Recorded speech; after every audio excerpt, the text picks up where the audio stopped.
Hi, my name is Amina Ibrahim. I'm a behavior change specialist and personal trainer. And if you've heard the term intuitive eating, but you're not really sure what it is, or if you're a busy mom who's tired of diets that don't stick, then this video is for you. Today, I'm breaking down intuitive eating in simple terms: what it is, what it's not, why it works, and why diets fail. Intuitive eating is an approach to food and health that teaches you how to listen to your body's internal signals like hunger and fullness instead of following dieting rules.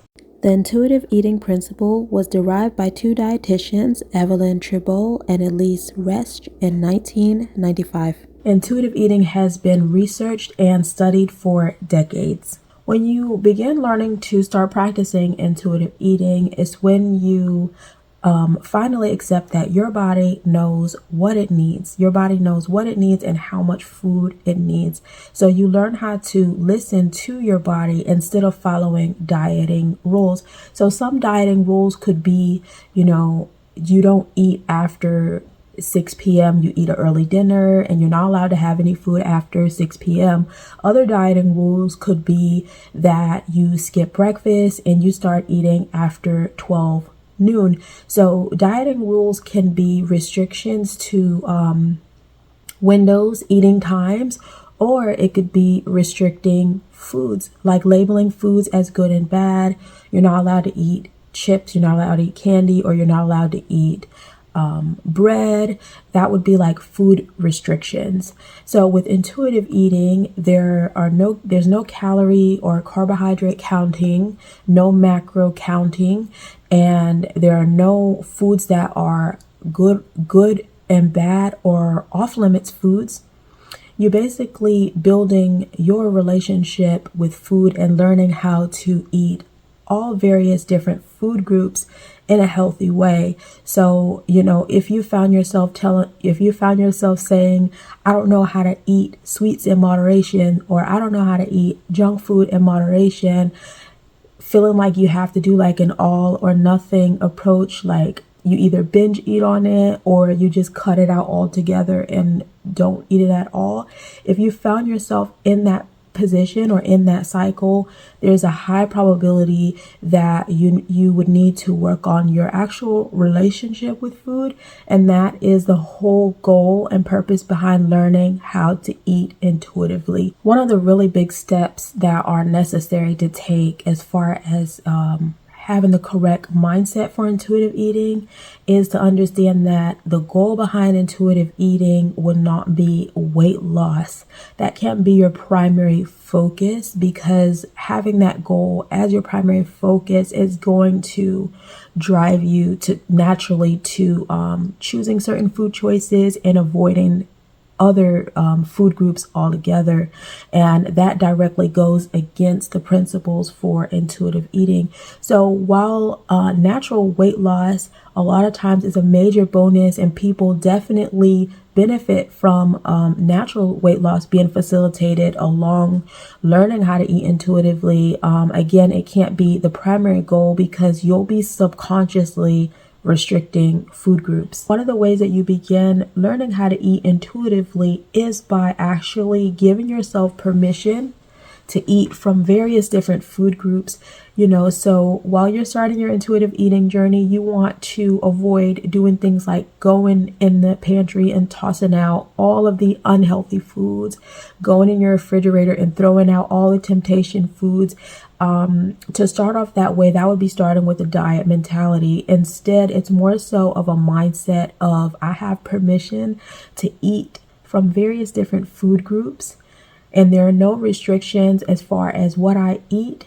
And you listen to your body's fullness, so meaning that you don't overeat. So that goes into the point of what intuitive eating is not. There are a lot of myths and misconceptions about intuitive eating, where people believe that it's a free-for-all, and it just means you can eat whatever you want, however much you want. You can binge eat and just overeat, fill your stomach, and that goes against the principle of fill your fullness. So there are 10 principles of intuitive eating that we'll have to cover in another video for time's sake, but filling your fullness is about you giving yourself permission to eat the food choices that you want to eat, but at the same time, you respect your body's natural fullness. So that means not overeating and eating to the point that you can feel,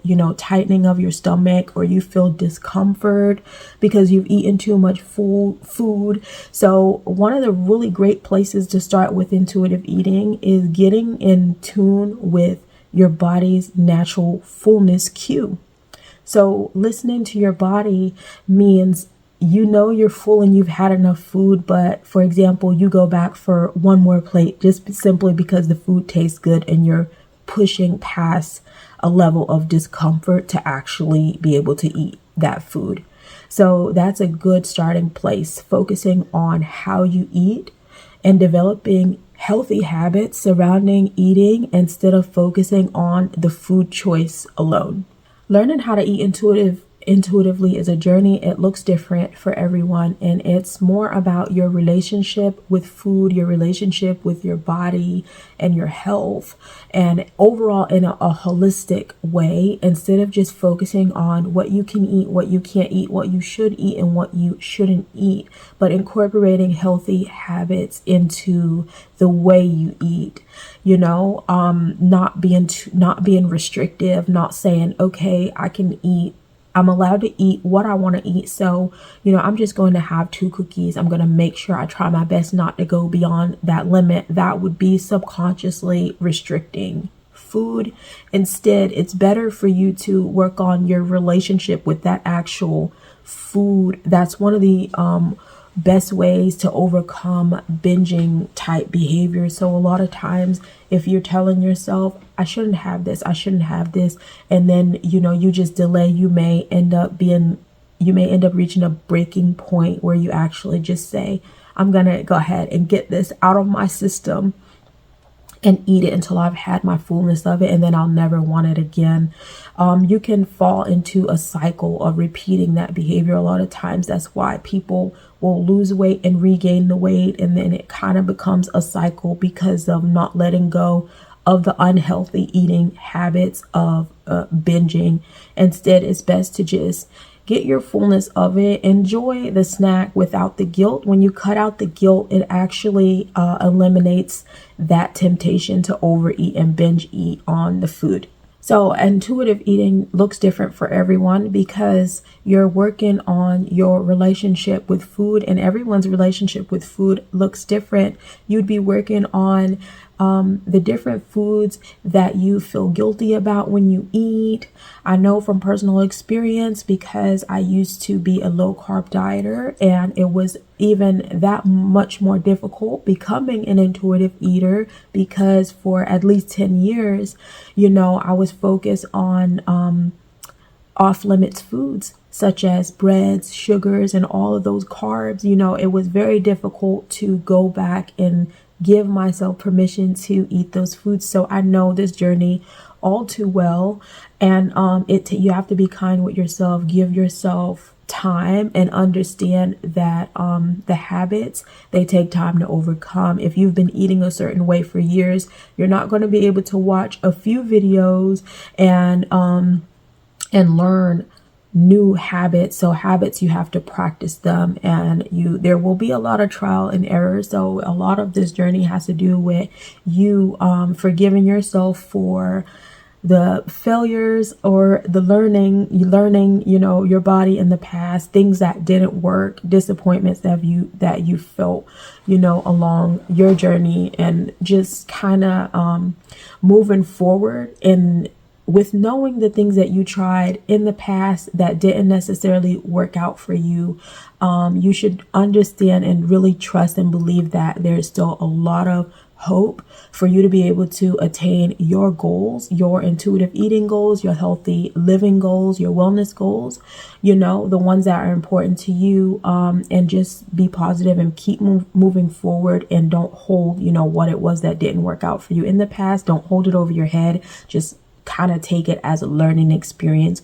You literally learned what didn't work for you, so it's kind of like those different experiences, they add on each other. It's not necessarily you did it wrong or you made wrong decisions. It's just that you're learning what works for you and what doesn't work for you. It's about you learning how to be a natural eater again. We were born with the instincts of eating when you're hungry and to stop eating, when you get full.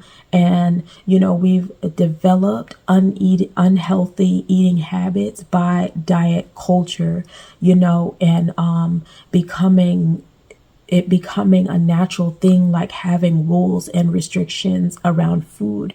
And it goes against our natural instincts, for having desires to eat certain foods, having desires, because it's not just about you fulfilling the biological reasons for food, nutrition, and you just eating when your body physically needs food. Food is meant to actually be enjoyed as well, and it's completely healthy for you to have an occasional sweet tooth, for you to fulfill that with sugar. That's a natural thing.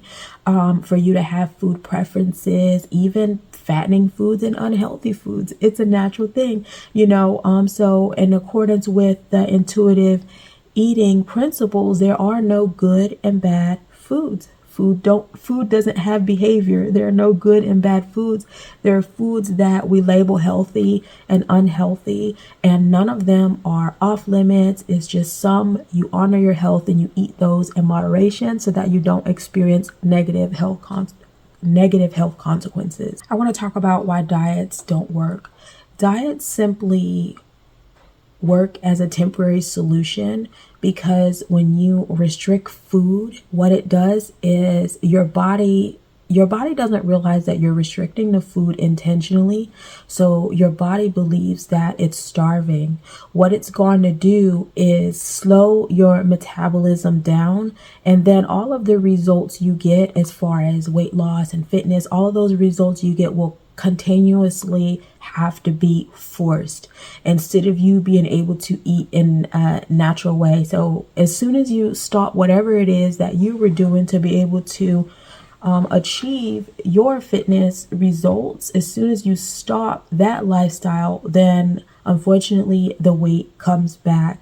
So it's like if you attain your goals through dieting, you literally will have to diet forever in order to attain those results. Whatever it is that you did to obtain your results, you'll have to continue doing that to be able to keep the results. So this is the whole purpose behind a natural and healthy lifestyle change that's sustainable with healthy habits that you can actually keep up and work on and improve and continue to improve over time, versus you doing an all or nothing approach and just changing everything drastically and not being able to sustain it. When you're not able to sustain the lifestyle changes, that's where you fall into regaining weight, that you suffered so hard to be able to get off, to be able to let go. So as far as diets, it's a mentality, and if you restrict foods, your body fights against that biologically. So it makes it even harder for you to be able to maintain a healthy weight. So once you stop dieting, and you start eating, you always get burned out from diets, no matter whether you've done your diets for a few weeks, a few months, and even sometimes, like myself, I dieted for years. So once you start eating, you try to eat in a more of a regular, natural way, your body may actually hold on to those calories for fear of starvation and not coming across food, because your body doesn't know that you are restricting the food intentionally. So then it becomes harder for you to be able to lose weight later on as your metabolism slows down from trauma, from dieting. So it's not about willpower, it's biology, and your body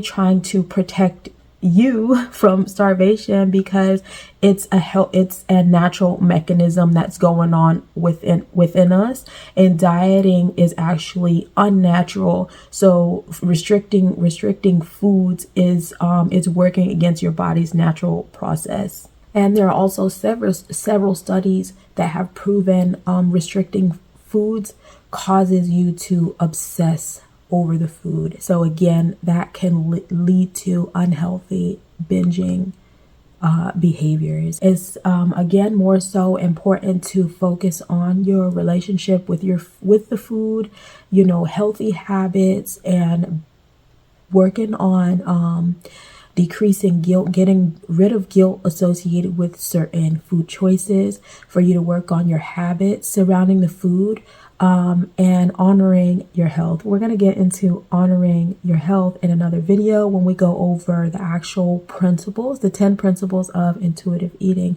I hope you found this video to be helpful, and I look forward to seeing you in the next video. Thank you for watching.